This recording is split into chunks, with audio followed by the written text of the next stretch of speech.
welcome to the very first episode of Candid Conversations. I am super excited to be launching this series with you, and the goal of what we do here is simple. We are here to go beyond the headlines, beyond the accomplishments, beyond the accolades, and to talk about the real stories, the vulnerable stories, the honest stories around today's most impactful leaders. My name is Blessing Okebe, and I couldn't think of a more perfect person to kick off this series with than today's guest. I am talking about Sarah Samuel Amana, also known as Rich Auntie Finance. How are you doing? I'm doing great, Blessing. Amazing. You can say she's like a calm rich auntie, you understand? So she's living up to that. She is the founder of Rich Auntie Finance Limited, a platform that has empowered thousands of people all over 10 countries to secure their financial futures. But hey, that is what you know about her. What about what you do not know? She is here today to take us behind the scenes of her journey, the not so pleasant part, and to inspire you on your own path. We will dig right in, we will dive right in, and I'm sure you're eager to know the stories. But let us go on this short break and we will be right back. The thing with failure is it just reduces you in that moment and you feel like there's nothing else you can get right. Sometimes when you try to figure everything out at the same time, it does not really work. At those earlier stages, when you apply for those things and it doesn't work out, it feels like as if it's the end of the world. After that failure, I'm no longer afraid to fail. Your foundation helps in where you eventually land.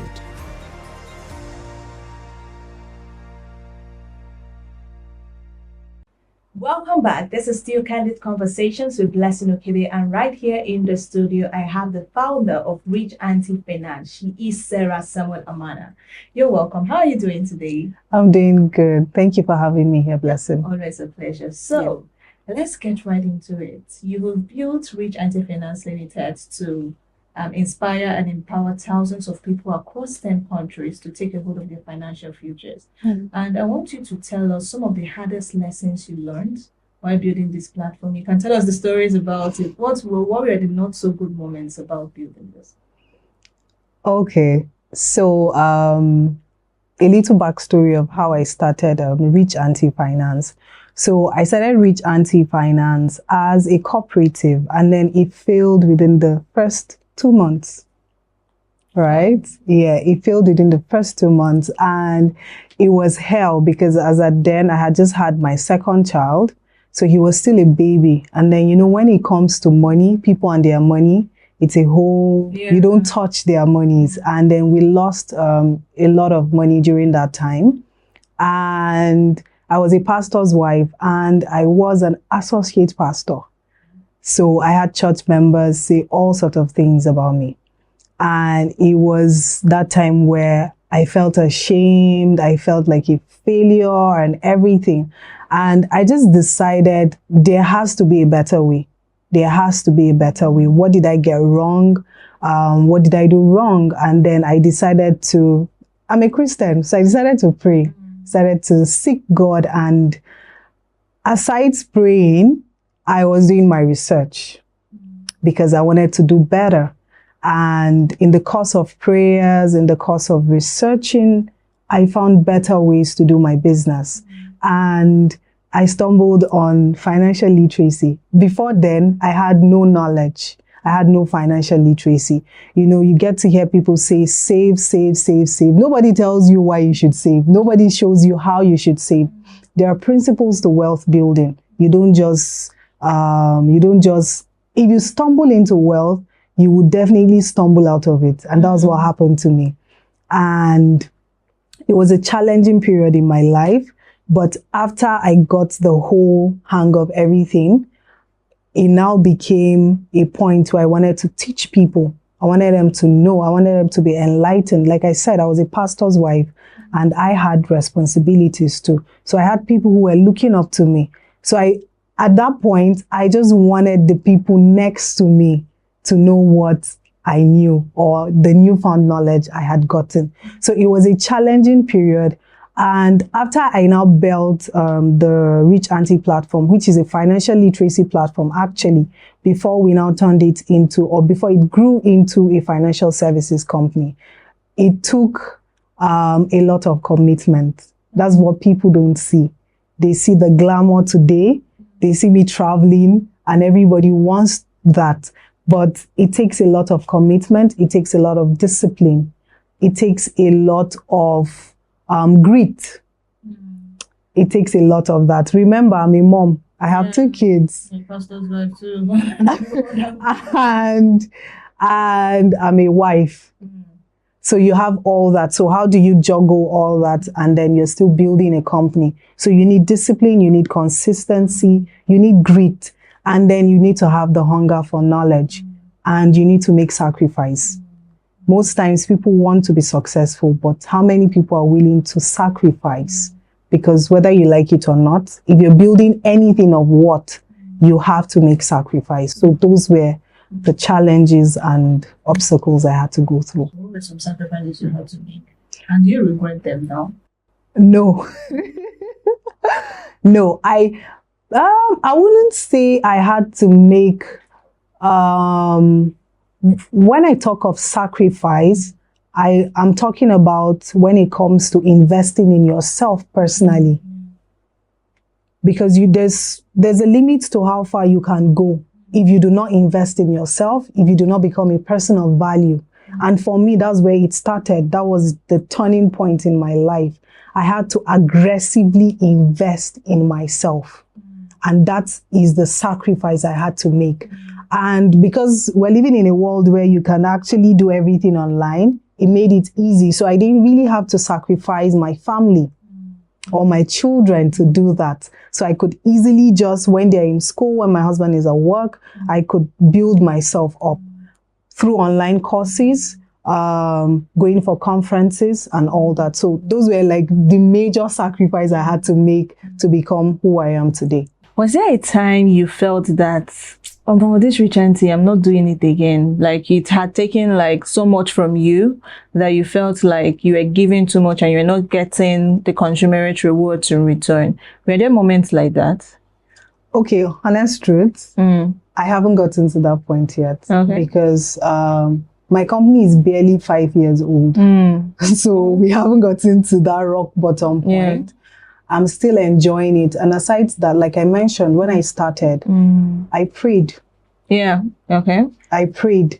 So I have that direction. I know what I'm doing. And I'm here to impact lives, whether you like it or not. For me, the most times when I'm alive is when somebody asks me a question about money. Rich auntie, how do I get better with my money? How do I invest? Where should I invest? Those things give me joy. Yeah. So I haven't gotten to that point where I say I am tired or I've hit rock bottom. And the beautiful thing about what I do is it's online. Okay. Mostly. And then the financial services company where we handle people's monies too.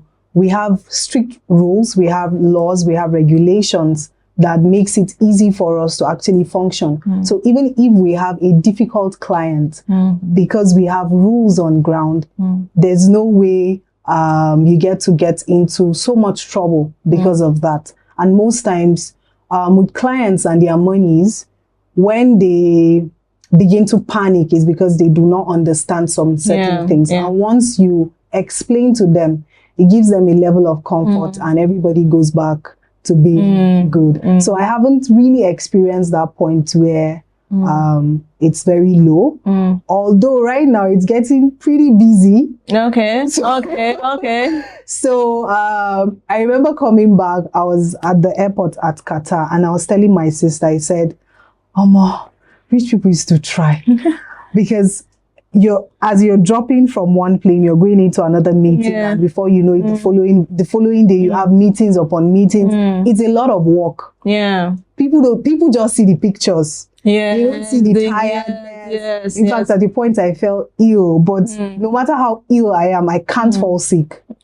Okay. Yeah. Okay. Because of the demands that have been exactly. placed on I have work to do. I have my children to look after. So you can't fall sick. And this is money we're talking about. When you're building. Yes, because it's a dicey thing, you know, especially, I know you serve a global platform. Money is something that is really close and precious to people. And then now it's the major point of contact between you and them. Yes. And then the demands it placed on you. I want you to talk about the demands that comes with the success right? Because I know success is a journey, right? So you're still achieving more.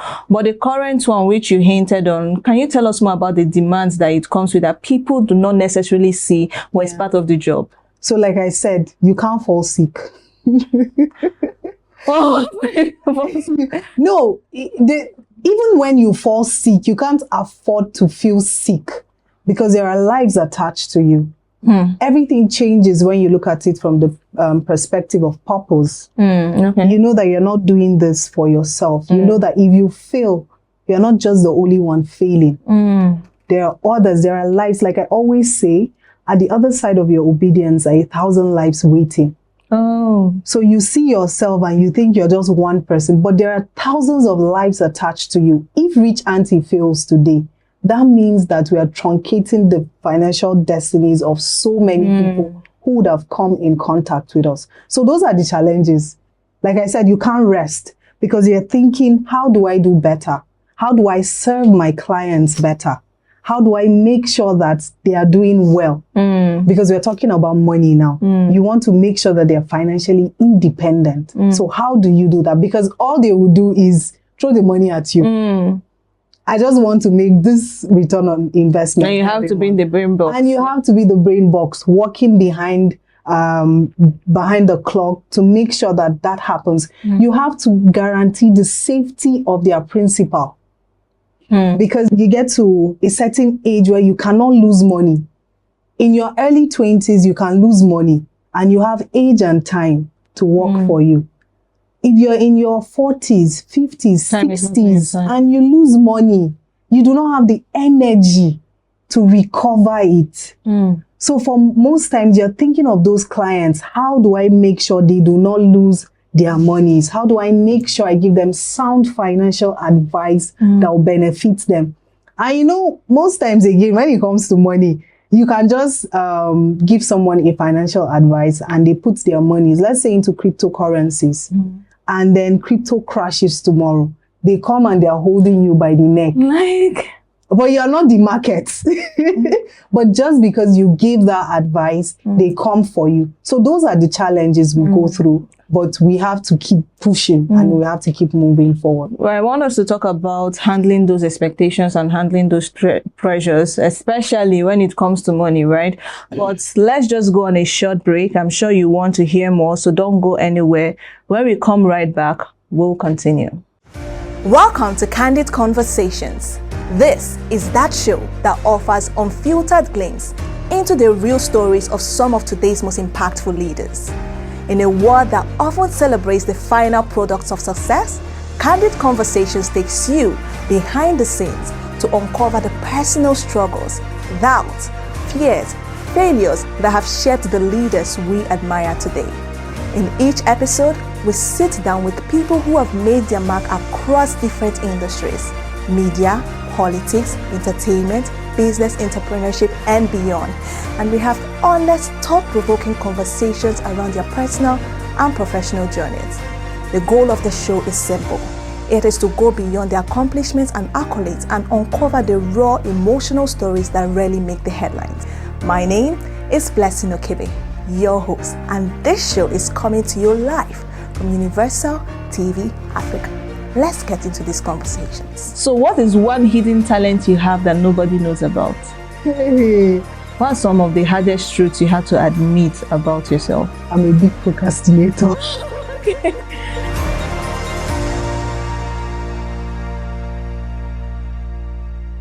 This is still Candid Conversations, and we have the Rich Auntie right here with us. And she has been taking us through a journey of managing people, managing finances, the demands that comes with the job.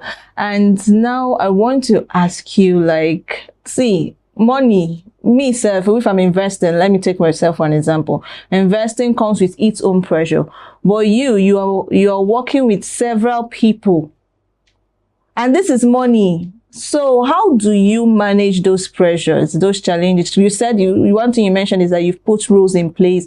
Well, I'm sure some of those rules were as a result of something that happened. You're now like, okay, this has to be in place. Yeah. So before those rules, or even as those rules have been put in place, how do you manage the pressure and the expectations of people when it comes to your job and what you do?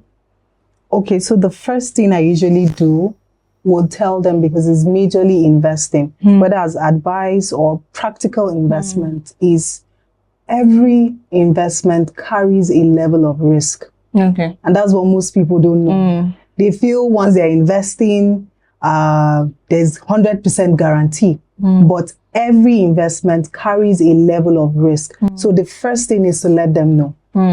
Is to let them know that this investment you're going to carries a level of risk. Yeah. Then we have different types of investment with different risk levels. Okay. Okay. So once you're able to explain that for this investment, the risk is very high, things like cryptocurrencies, then you say for this investment, the risk level is medium.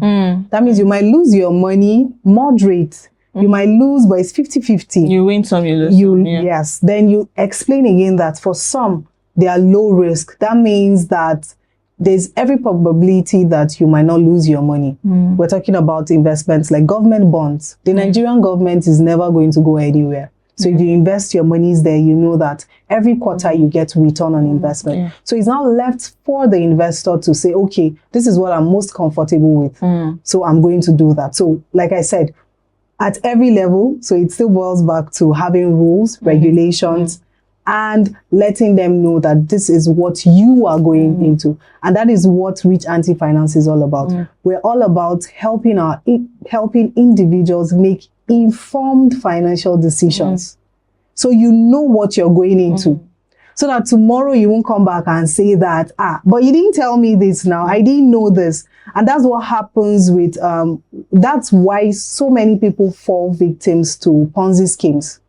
Okay. They are not making informed financial decisions. They do not know the companies. They do not know the owners. They don't even know where the people involved, where it is based or anything. Most times if you ask them, they have no clue what the investment, apart from my friend said, do you get? So let's go. And then they move. So that's what we try to do. Yeah, so we try to encourage everyone to make informed financial decisions, so it reduces the pressure on us. But the pressure will still be there. It's still there. The pressure, how do you handle the ones that are still there besides all the, because I don't even want us to look at it from a number, financial. Wisdom. Okay. Wisdom. Have you had a difficult client before? Yes, I have. No, I have. I still do. Okay. So all you need is wisdom. Okay. My nature of person is, I usually would sit and look at someone and I'm able to just talk with you. Okay. There's nothing you can't talk over, no matter how difficult the client is. So first you have pen and paper, signature, everything we've signed. If you decide you just want to be difficult, we can talk it out. I've had several situations where my clients are trying to be difficult, but we talk it out. So wisdom.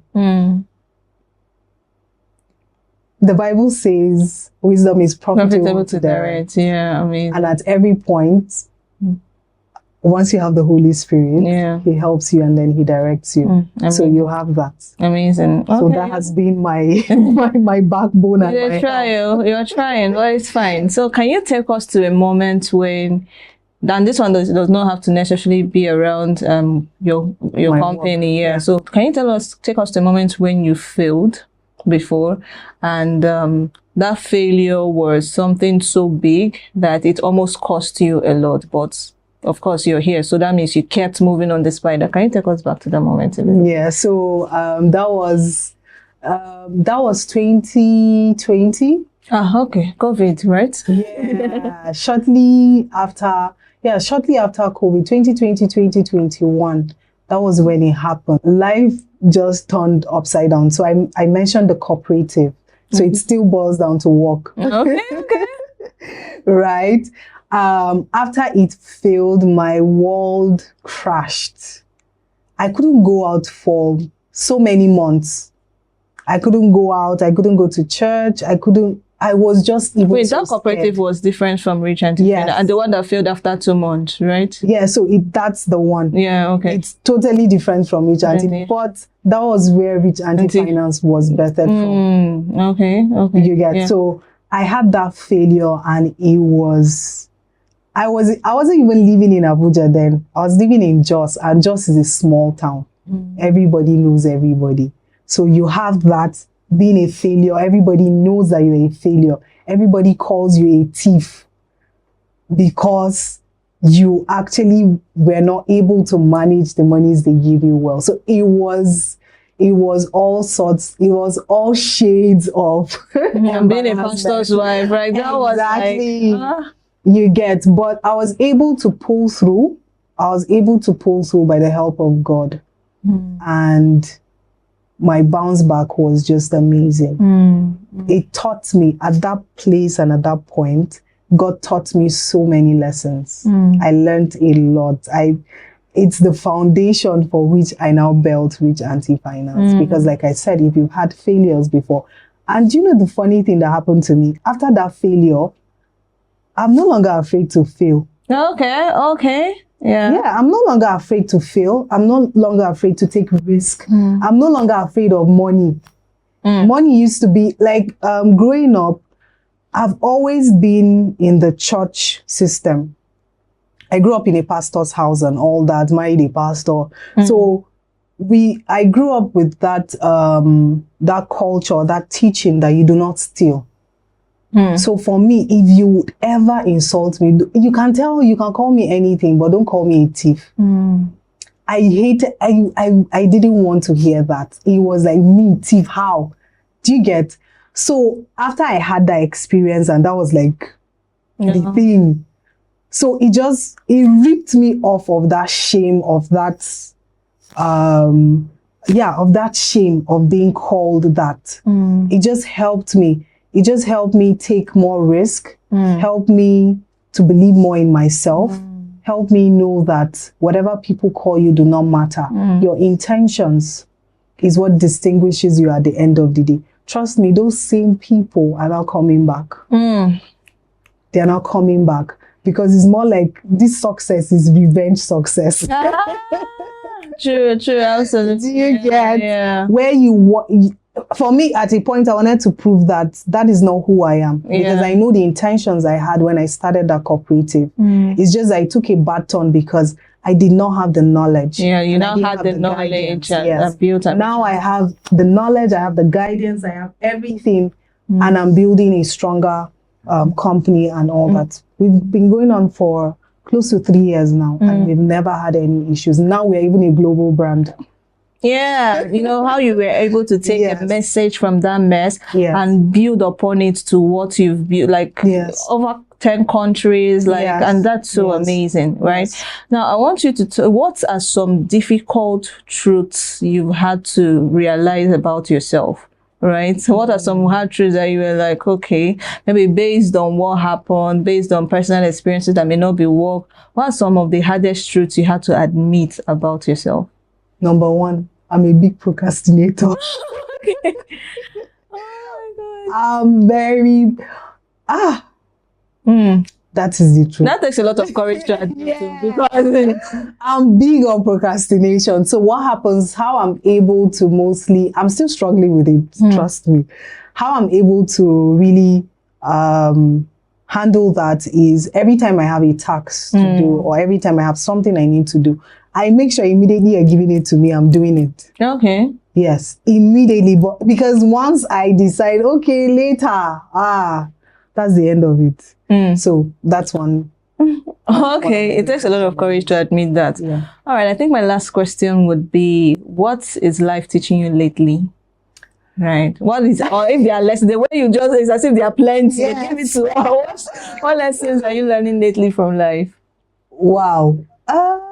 A lot of lessons, but I think one vital lesson I'm learning in life right now is the fact that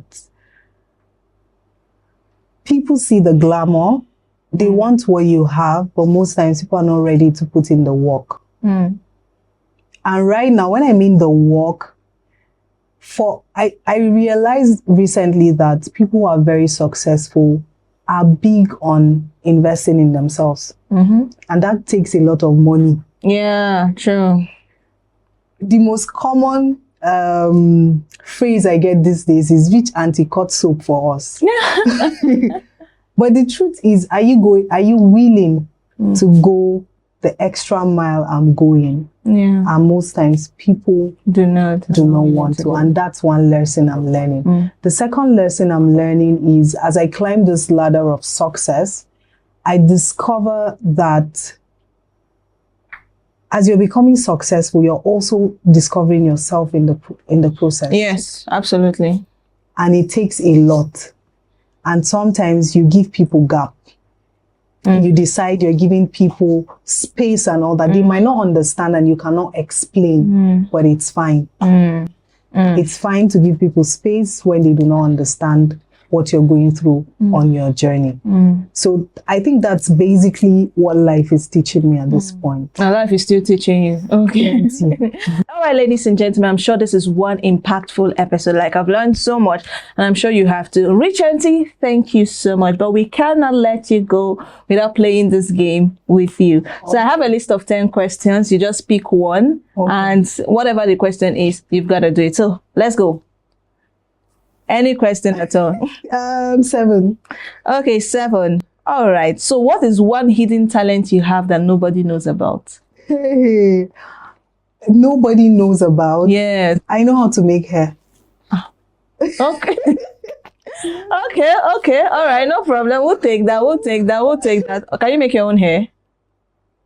Yeah, I can. And don't worry, that's okay.